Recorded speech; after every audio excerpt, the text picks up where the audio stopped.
అందరికి నమస్తే. Last 4 days నుంచి చూస్తే రాష్ట్రంలో పాలన హడావిడి లేదు. పాలకులంతా ఢిల్లీ పోయినరు. ముఖ్యమంత్రి రేవంత్ రెడ్డి గారితో సహా. హాఫ్ ఆఫ్ ద క్యాబినెట్ ఉన్నదే 12 మంది. ఆ 12 మందిలో సగానికి పైగా మంత్రులంతా ప్రస్తుతం ఢిల్లీలో ఉన్నారు. లాస్ట్ 4 డేస్ నుంచి మనం అదే చూస్తున్నాం. వాళ్ళు పోయినరు. అక్కడ కేంద్ర మంత్రులను కలుస్తున్నారు. కలిసి సాయంత్రానికి ఒక ప్రెస్ నోట్ ఇస్తున్నారు. ఏం ప్రెస్ నోట్ ఇస్తున్నారంటే, మేము తెలంగాణ ప్రయోజనాల కోసమే ఢిల్లీ పోయినాం, తెలంగాణ ప్రయోజనాల కోసమే ఢిల్లీ పోయినామని చెప్పుకునే ప్రయత్నాలు ఒకటి చేస్తూ ఉన్నారు. తెలంగాణ ప్రయోజనాల కోసమే పోతారు. ఎందుకంటే అఫీషియల్ టూర్ పోతేనే వాళ్ళ ఖర్చులు, వాళ్ళ ఫ్లైట్ ఖర్చులు, వాళ్ళ మొత్తం రానుపోను ఖర్చులు, వాళ్ళ ఎంబడున్న ఖర్చులు అంతా కూడా గవర్నమెంట్ లెక్కలోనే ఉంటాయి. అవన్నీ కూడా వ్యక్తిగతంగా ఎవరు టికెట్లు కొనరు. వాళ్ళంతా గవర్నమెంట్ కోటాలోనే అఫీషియల్గానే ఢిల్లీ పోతారు.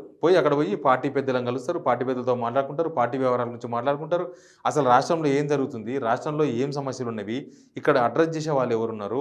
నేను ఈ పక్క రాసిన మినిస్టర్స్ మొత్తం ఆల్మోస్ట్ ఢిల్లీలో 4 డేస్ అయింది రేవంత్ రెడ్డి గారు పోయి. కోమరెడ్డి వెంకరెడ్డి గారు అక్కనే ఉన్నారు, ఉత్తమ్ కుమార్ గారు, వీళ్ళే ఎంపీలు కాదు, ఇప్పుడు జస్ట్ మంత్రులు కదా. శ్రీధర్ బాబు, తర్వాత బట్టి విక్రమార్ గారు అటే ఉన్నారు. సీతక్క 2 రోజులు అటే పోయి ఇచ్చారు. పొంగులేటి పోయేసి వచ్చిండు. తుమ్మనాగేశ్వరరావు కనబడలేదు ఈ మధ్య, ఎక్కడ కనబడలేడు. ఉన్నాడా, ఢిల్లీ పోయినరా, ఇక్కడనే ఉన్నారా, ఖమ్మంలో ఉన్నారా, ఏందో తెలియదు. పొన్నం ప్రభాకర్ గారు హైదరాబాద్లో ఉన్నారు. అందుకే సగానికి పైన క్యాబినెట్ మొత్తం కూడా ఢిల్లీలో ఉన్నారు. ఢిల్లీలో ఉండి ఇక్కడ సమస్యలు లేవా రాష్ట్రంలో, ఇక్కడ అసలు దీని గురించి ఇక్కడ ఎట్లయిపోయిందంటే తెలంగాణలో రాష్ట్రపతి పాలనలాగా అయిపోయింది. పరిపాలకులు ఉన్నారు, రోజు దీని మీద ఏదో నడుస్తుంది, లేదా పలానా ఏమీ లేదు.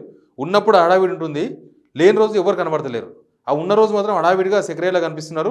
తర్వాత మళ్ళీ సెక్రటరీకి ఎవరు మినిస్టర్స్ కూడా వస్తలేరు.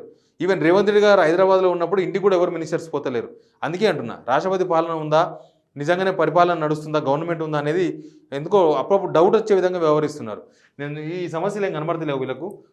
ప్రతిరోజు రేవంత్ రెడ్డి ఇంటి దగ్గర గురుకుల టీచర్లను, గురుకుల అభ్యర్థులను, గురుకుల ఉన్న సమస్యలను రకరకాల వాళ్ళు అభ్యర్థులు, గ్రూప్ 1 అభ్యర్థులు, గ్రూప్ 2 అభ్యర్థులు, గ్రూప్ 3 అభ్యర్థులు, గ్రూప్ 4 అభ్యర్థులు, నిరుద్యోగులు అందరూ ప్రతిరోజు ఎవరో ఒకరు రేవంత్ రెడ్డి ఇంటి దగ్గర ధర్నాలు చేస్తున్నారు, నిరసన తెలుపుతున్నారు. నిన్నైతే గురుకుల అభ్యర్థులు మోకాళ్ళ మీద కూర్చొని కొంగు బట్టి బతిమలాడుకుంటున్నారు, భిక్షం అడుగుతున్నారు. మా ఉద్యోగాలు మాకు ఇవ్వండి, మాకెందుకు ఈ సమస్యలు, మనం పట్టించుకోండి అని. ఎవరో పిఏ వస్తారంట, తీసుకొని పోతారంట, అవి ఎక్కడ పోతారో తెలియదు. ఈ నిరుద్యోగుల ఇష్యూ మనం రోజు చూస్తూనే ఉన్నాం. పరీక్షలు మధ్య గ్యాప్ ఉంచాలని, లేకపోతే గ్రూప్ 1:100 పిలవాలని, ఇట్లాంటి సమస్యలు చాలా ఉన్నాయి. ఈ సమస్యల గురించి అడ్రస్ చేసే వాళ్ళు ఎవరు లేరు. అసలు దాని గురించి పట్టించుకుంటలేరు. ఇక్కడ ఏమీ లేనట్టు, ఇక్కడ అంతా ప్రశాంతంగా ఉన్నట్టు అందరూ ఢిల్లీలో కూర్చున్నారు. చూస్తే ఇంకొకటి, శాంతి భద్రతలు ఎట్లా ఉన్నాయి మనం చూస్తున్నాం కదా. శాంతి భద్రతల ఇష్యూ ఏమవుతుంది, శాంతి భద్రతలు అసలు కంట్రోల్లో ఉన్నాయా? నిన్న కూడా బేగంపేటలో మర్డర్ అయింది. అసలు మర్డర్ లేని రోజు లేకుండా పోయింది తెలంగాణలో. ఒక్క మర్డర్ కాదు, ఒక జూన్ నెలలోనే దాదాపు 25 పైన మర్డర్లు అనేవి మనకు రికార్డు చూస్తే అర్థమవుతుంది. రకరకాల మర్డర్లు, కొన్ని భూముల కోసం కొట్టాడలు మర్డర్లు అవుతున్నాయి, ఇంకో దగ్గర ఇంకోటి జరుగుతున్నాయి, ఇంకో దగ్గర ఇంకొకటి, ఏమేమో జరుగుతున్నాయి. అన్నీ సీసీ కెమెరాల ఫుటేజ్లు, తర్వాత సెల్ఫోన్లతో చిత్రీకరించిన వీడియోలు అవన్నీ కూడా బయటకు వస్తూ ఉన్నాయి. శాంతి భద్రతలు తెలంగాణలో దెబ్బతిన్నాయని చెప్పడానికి ఆ వీడియోలు చూస్తే మనకు అర్థమవుతుంది. అసలు ఇవి ఏమి పట్టవు అన్నట్టు పోయి మొత్తం పోయి ఢిల్లీలోకి వస్తున్నారు. ఢిల్లీకి వెళ్ళి మళ్ళీ వాళ్ళు ఎప్పుడు వస్తారో, ఇంకొక 2 రోజులు పడుతుందని చెప్తున్నారు. ఎప్పుడు వస్తారో తెలియదు.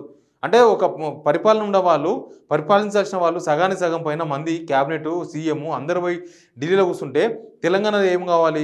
తెలంగాణలో ఓన్లీ అధికారులు మాత్రం పరిపాలించాలన్నా, అధికారుల పాలన జరుగుతుందా తెలంగాణలో అనేది ఒకటి తేలాల్సిన అవసరం ఉంది.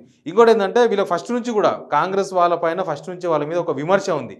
ఏందా విమర్శ అంటే, ప్రతి దానికి వీళ్ళు ఢిల్లీ పోవాల్సి వస్తుంది, ప్రతిదీ వీళ్ళు ఢిల్లీలో పర్మిషన్ తీసుకోవాలి, ప్రతిదీ ఢిల్లీలో మాట్లాడుకోవాలి, పొద్దుగా లేస్తే ఢిల్లీకి పోతారు, వీళ్ళకు ఢిల్లీ ఉంది తెల్లారదు, ఢిల్లీ ఉంది వీళ్ళకి ఏ పని కాదు అని ప్రతిపక్షాల నుంచి కాంగ్రెస్ మీద ఒక విమర్శ ఉంది. ఆ విమర్శ నిజం చేస్తూ వీళ్ళు కూడా అట్లే వ్యవహరిస్తున్నారు.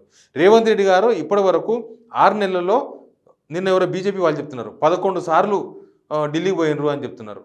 11 సార్లు ఢిల్లీ పోయినరు అని చెప్తున్నారు. కొన్నిసార్లు అఫీషియల్ టూర్ అని చెప్పారు. అన్నిసార్లు అఫీషియల్ టూరే. ముఖ్యమంత్రి అయిన తర్వాత ఇక ఇటు పోయినా అఫీషియల్ టూరే ఉంటుంది కాబట్టి అది అన్నిసార్లు అఫీషియల్ టూరే. పార్టీ పనులను కూడా దానిలోనే కలిపేసుకుంటారు వీళ్ళు. పోనీ అందరూ మినిస్టర్లు పోయి కేంద్ర మంత్రులను కలిస్తే తప్ప పనులు కావా?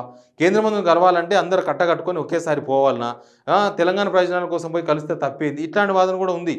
కానీ వీళ్ళు ఇప్పుడు అంతా పార్లమెంట్లో కొత్తగా ఇప్పుడే కదా వాళ్ళంతా మంత్రులు అయింది, ఇప్పుడే కదా వాళ్ళంతా బాధ్యతలు తీసుకున్నది. కేంద్రంలో కూడా మినిస్టర్లు వాళ్ళేమి ఇంతకుముందు ఉన్న ప్రభుత్వం కాదు కదా, కొత్త ప్రభుత్వమే కదా.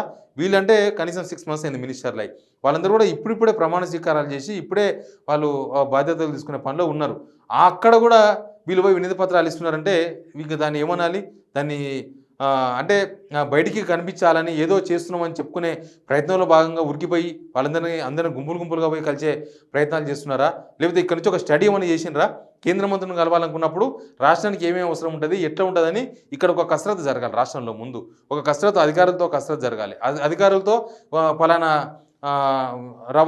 రవాణా శాఖ మంత్రిని, కేంద్ర రవాణా శాఖ మంత్రిని కలవాలనుకున్నప్పుడు వాళ్ళకి ఎట్లాంటి డిమాండ్స్ పెట్టాలి, ఎట్లాంటి వినతి పత్రాలు ఇవ్వాలి, అట్లాంటి వర్కౌట్ ఇక్కడ జరిగిందా, అట్లాంటి ఎక్సర్సైజ్ ఇక్కడ జరిగిందా? అక్కడ కేంద్ర ఆరోగ్య శాఖ మంత్రిని కలుస్తారు, లేకపోతే గ్రామీణాభివృద్ధి శాఖ మంత్రిని కలుస్తారు, కేంద్ర మంత్రిని.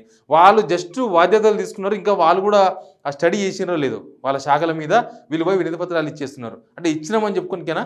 లేకపోతే ఢిల్లీ పోయినాం కాబట్టి ఇది అఫీషియల్ టూర్ కాబట్టి మనం ఏదో ఒక షో పుటప్ చేయాలి, తెలంగాణ జనం ఏమనుకుంటారు అని చేసే ప్రయత్నం అనేది కూడా కొద్దిగా తేలాల్సిన అవసరం అయితే కనిపిస్తుంది.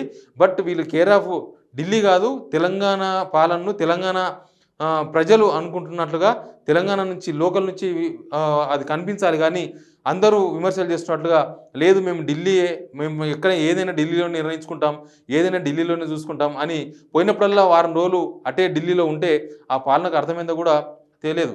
కాబట్టి ఈ విషయంలో కొంత ఏదో ప్రజలకు సంతృప్తి కలిగే విధంగా పాలకులు వ్యవహరించాల్సిన అవసరం అయితే క్లియర్గా కనిపిస్తుంది. కేవలం వినతి పత్రాలతో ప్రజలు సాటిస్ఫై కారు.